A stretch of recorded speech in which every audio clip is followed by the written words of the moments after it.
Television का से साथ मेरा जब से टेलीविज़न का यहाँ पे वजूद है उस वक्त से ग़ालिबन ये नवंबर 64 में शुरू हुआ। जी जी।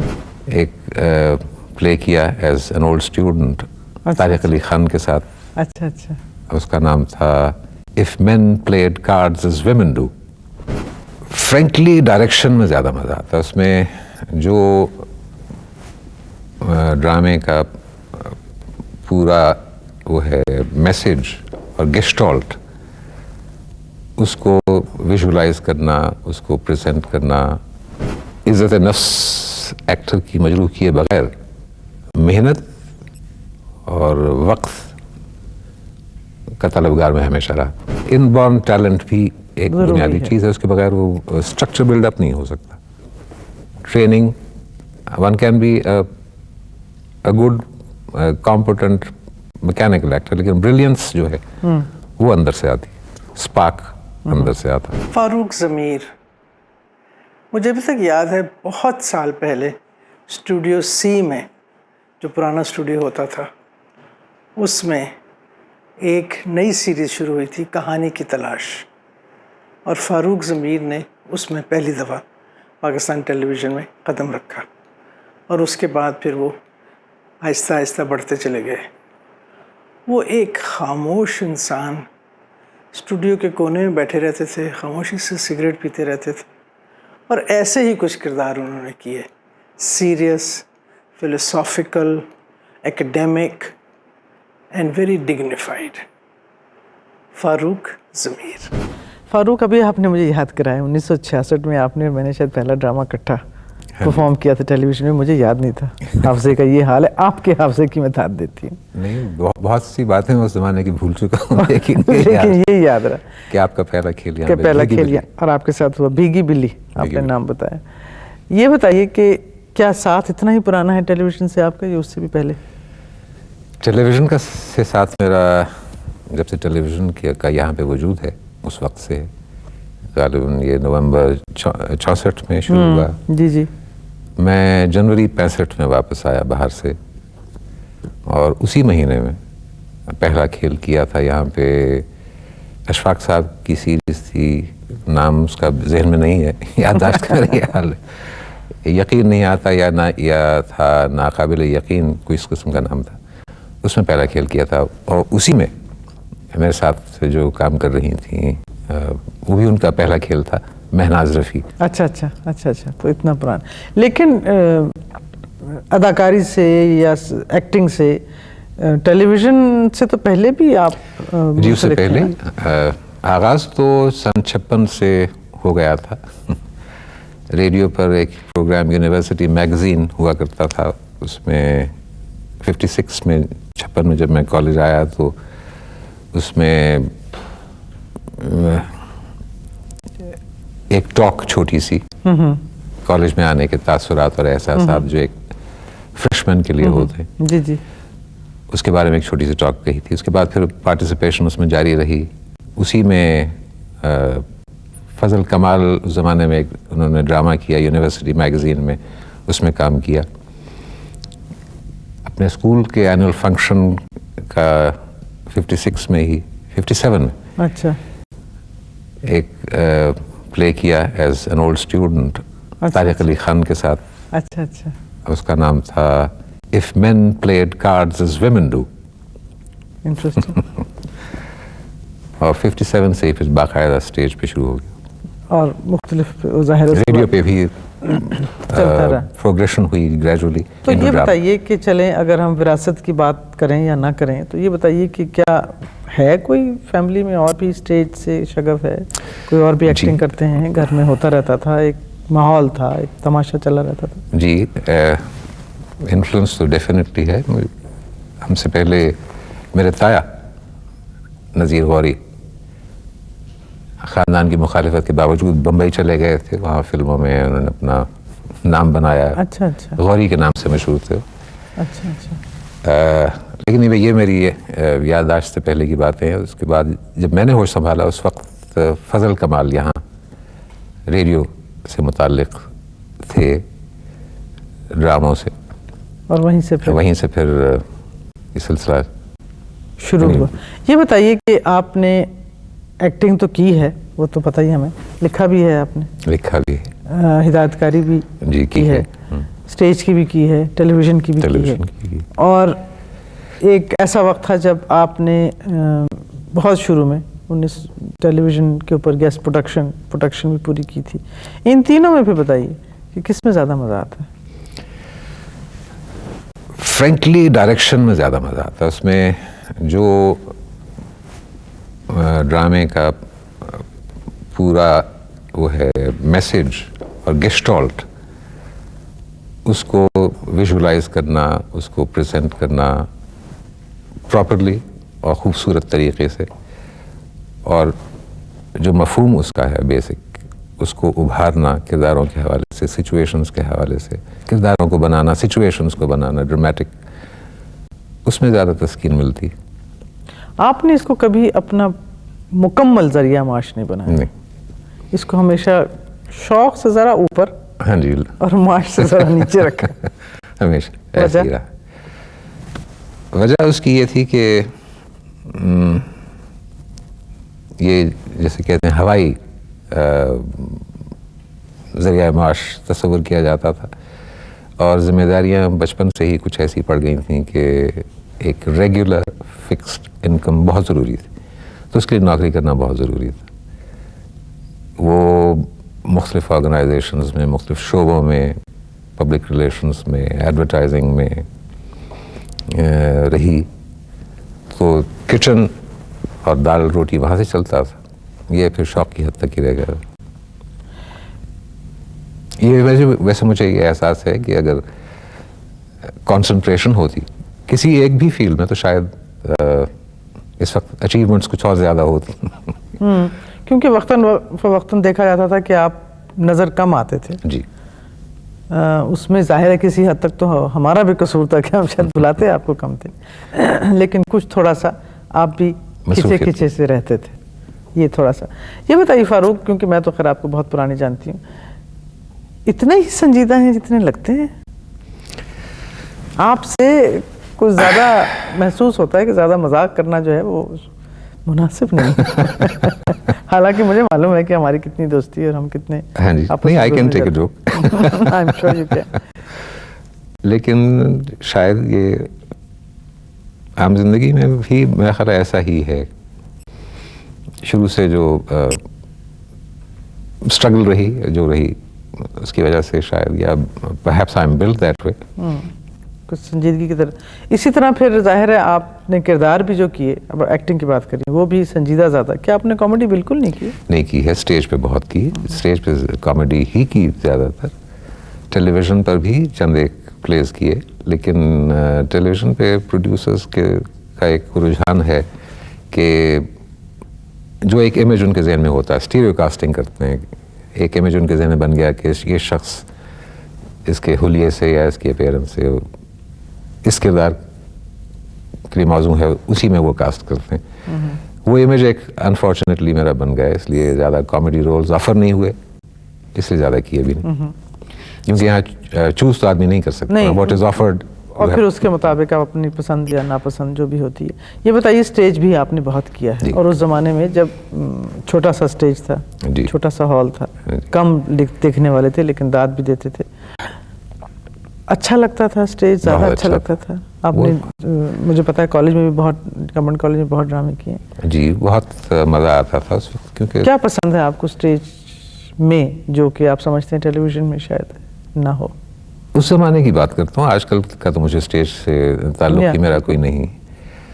उस ज़माने में कमिटमेंट होती थी, काम करने का जज्बा था, एक कैमराडरी होती थी, टीम स्पिरिट होती थी, दोस्ती होती थी, और क्योंकि उसमें मुआवजा या अफजाना तो कोई ख़ास होता नहीं था, सिर्फ शौक़ की खातिर लोग करते थे, इसलिए कमिटमेंट मेरा ख्याल है इट वाज प्योरर, ज़्यादा शफाफ, ज़्यादा गहरी हुआ करती थी। फिल्म की आपने? फिल्में 2-3 की, लेकिन कमर्शियल फिल्म नहीं की कोई। एक की है, शान की थी, गन्स एंड रोजेस, एक जुनून, अभी हाल ही में रिलीज हुई। उसमें मैंने विलन का रोल किया, दी माफियोसो।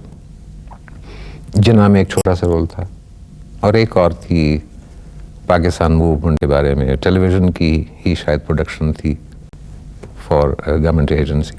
चारों मीडियम जो हैं जी, चारों में आपने तजर्बा किया है, रेडियो, स्टेज, फिल्म, टेलीविज़न। सबसे क्या समझते हैं आप, आपको मज़ा किस में आया सबसे ज़्यादा? मुझे टेलीविज़न पे आया फ्रैंकली, इसलिए इसके साथ कमिटमेंट मेरी ज़्यादा रही, इन्वॉल्वमेंट ज़्यादा रही।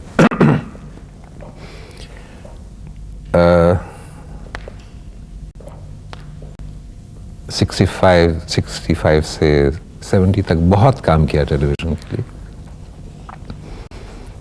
ड्रामे बहुत किए, लिखे बहुत, 40-50 प्लेस लिखे उस दौर में।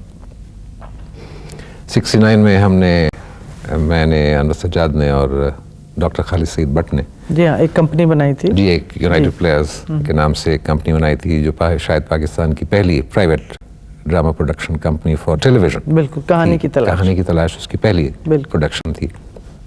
इसमें हमने 26 प्लेस की, 6 महीने वो चली। और बहुत नए नए अदाकार और अदाकाराएं उसमें हमारी शर्त ये थी कि हम तीनों के अलावा बाकी सब टीम जो है, जो रेपर्टरी ग्रुप बनेगा, वो सब लोग नए होंगे और नए ही रहे। उसमें बहुत से नए नाम, नए लोग हमने मुतारफ कराए, बिल्कुल डिस्कवर किए, जिनमें रूही बानो, दिलदार परवेज़ भट्टी। रूही बानो ने कहानी की तलाश का पहला प्ले किया था, ज़रा सी बात, मेरा ही लिखा हुआ था इत्तेफाक से वो, और मैं ही उनके साथ था। दिलदार परवेज़ भट्टी ने पहला प्ले किया था कैद हयात, उसमें हिस्ट्रियोनिक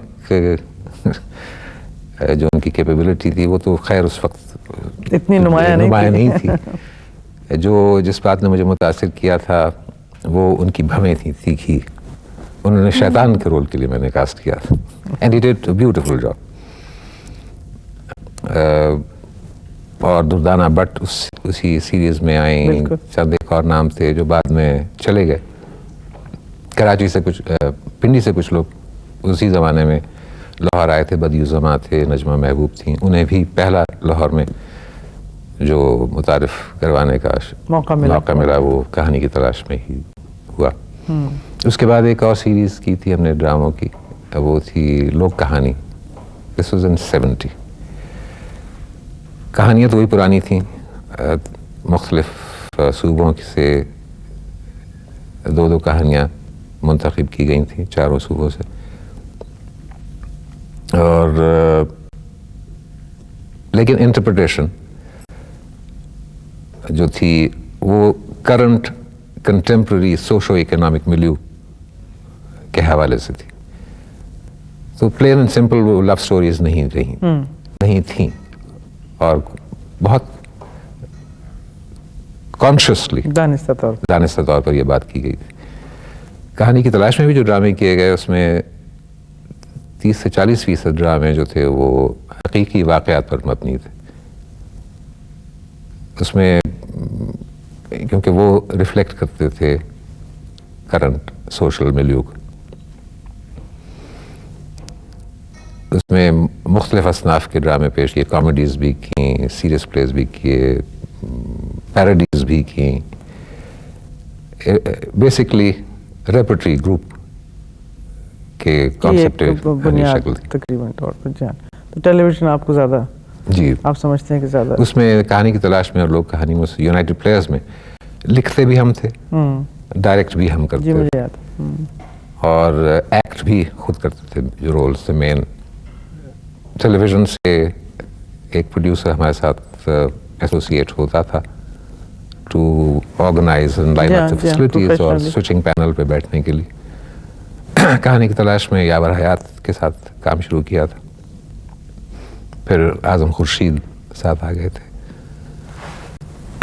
लोग कहानी में खालिद एजाज ने हमारे साथ काम किया था आपके साथ। उस तरह ये बताइए कि आप चूँकि डायरेक्टर भी हैं, लिखते भी हैं, एक्ट भी करते हैं, अगर इन तीनों शोबों को हम देखें तो अगर एक स्केल रखें हम 10 का, तो अगर किसी ड्रामे को कामयाब हम जिस हवाले से, आजकल के हवाले से, पैसों के हवाले से नहीं, देखने के हवाले से या नाजरीन के हवाले से अगर वो कामयाब होता है, तो आप क्या समझते हैं उसमें कितना हिस्सा डायरेक्टर का होता है, कितना हिस्सा स्टोरी का होता है, कितना हिस्सा एक्टर का होता है? बुनियाद तो जाहिर स्क्रिप्ट से ही होती, स्क्रिप्ट का पावरफुल होना बहुत ज़रूरी है, लेकिन डायरेक्टर की कंट्रीब्यूशन उसमें बहुत शामिल होती है। उसकी इंटरप्रिटेशन, उसकी बुनत, जो राइटर ने लिखा है उसको, उसके एम्फसिस को बरकरार रखने के लिए या उसकी पेस को बरकरार रखने के लिए उसमें कता बुरीद और विजुअली उसको अंडरस्कोर करने के लिए जो सिंबल्स इस्तेमाल किए जाने चाहिए, वो सारा कुछ बेसिकली डायरेक्टर का होता, लेकिन बुनियाद बहरहाल अच्छा स्क्रिप्ट ही जब तक स्क्रिप्ट ना हो जाहिर है उसके हवाले कुछ हो नहीं सकता, उसके हवाले से हो नहीं सकता। आप किस किस्म के हिदायतकार अपने आप को समझते हैं? बहुत अच्छा। वो मेरा मतलब ये नहीं था।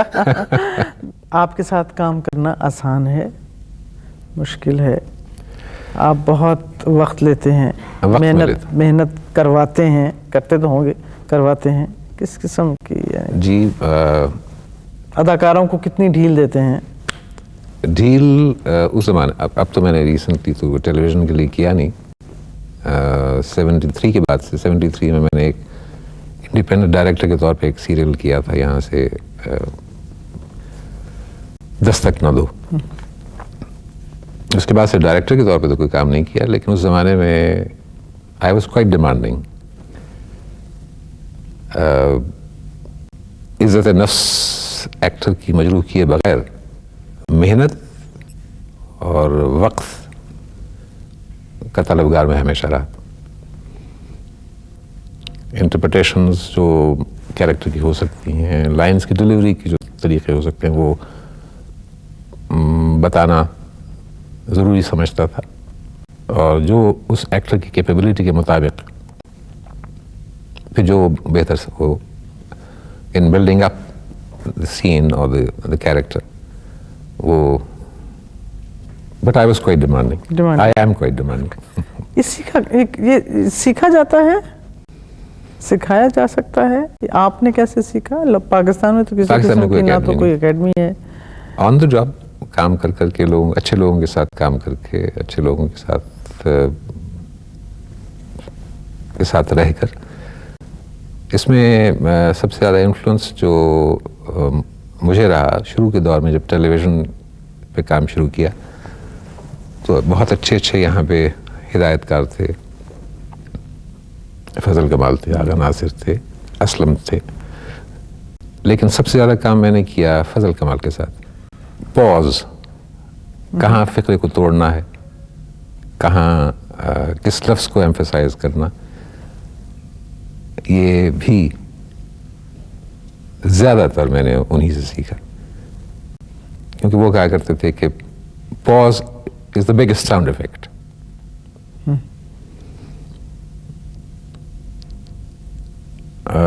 शायद अब भी मेरे अदाकारी में वो पॉज का इस्तेमाल है, वाज़े तौर पे है, ये तो मैं समझती हूँ। ये बताइए फारूक कि मतलब एक्टिंग क्या सीखी जाती है, सिखाई जाती है?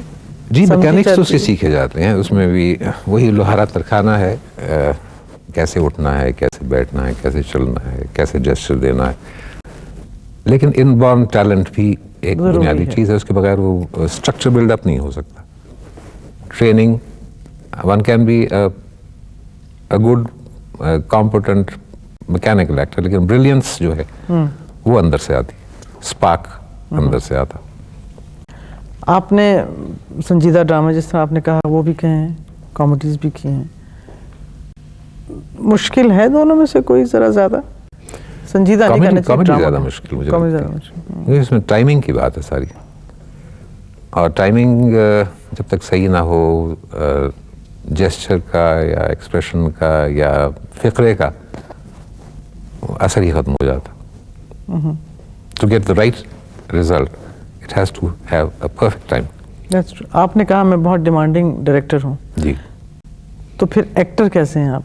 मैंने क्या आप भी वक्त पे पहुंचना, बात सुनना, समझना, लड़ना, अपनी बात मनवाना, यानी मुख्तलिफ किस्म के एक्टर हैं जी। तो आप फिर एक्टर किस किस्म के हैं? मैं क्योंकि खुद डिमांडिंग डायरेक्टर हूँ था, इसलिए मैं ये समझता हूँ कि डायरेक्टर की जो रिक्वायरमेंट है ही नोज बेस्ट। जो पिक्चर उसके जहन में, वो मेरे जहन में नहीं है। वो क्या बनाना चाहता है उस प्ले को, इसलिए जो वो कहता है जिस अंदाज से वो कहता है, करवाना चाहता है काम, वो वैसे ही होना चाहिए। अगर कोई सजेशन है तो वो उसे दी जा सकती है कि ये अगर इस तरह ना हो, इस तरह हो जाए तो बेहतर है, लेकिन सबके सामने नहीं, अलग-अलग। वो भी बहुत कम, अगर वो मान जाए तो ठीक है, नहीं तो ना सी। वरना नॉर्मली जो वो कहता है वो मुझे करना है एज एन एक्टर। शौक की हद तक रखा आपने इसे? हाँ जी। किसी हद तक कभी ये महसूस होता था कि बहुत दिन हो गए, अब जाना चाहिए वापस? जैसे कहते हैं ना, क्या कहना चाहिए, हाथ में खुजली, तो मुझे और कुछ समझ नहीं आ रही कि मैं किस तरह समझाऊं। कभी हाथ में खुजली होती थी कि जी बिल्कुल अर्ज होती है। बहुत वक्फा जब हो जाता है तो फिर होता है कि यार कुछ होना चाहिए, लेकिन उसमें यह है कि क्योंकि इनविटेशन आए तो फिर तभी आना होता, वरना तो खुजली होती रहती और उसको बर्दाश्त करते रहते उसको बर्दाश्त करना पड़ता। फारूक, वैसे अगर अपने, जैसे कहते हैं ना, खाली वक्त में बैठे हैं या स्पेयर टाइम है, कुछ करने को नहीं है, तो आपका दिल किस में लगता है ज़्यादा? मुताले में, पढ़ने में, कोई भी चीज़। खास कोई नहीं है, anything which comes to hand, जो भी मिल जाए उसको करने में शौक आता है। कम गो हैं जितने जी लगते हैं? कुछ ज़्यादा होता जा रहा हूँ वैसे शायद वो लफ्ज़ ख़त्म होते जा रहे हैं या ज़बाबंदी हो गई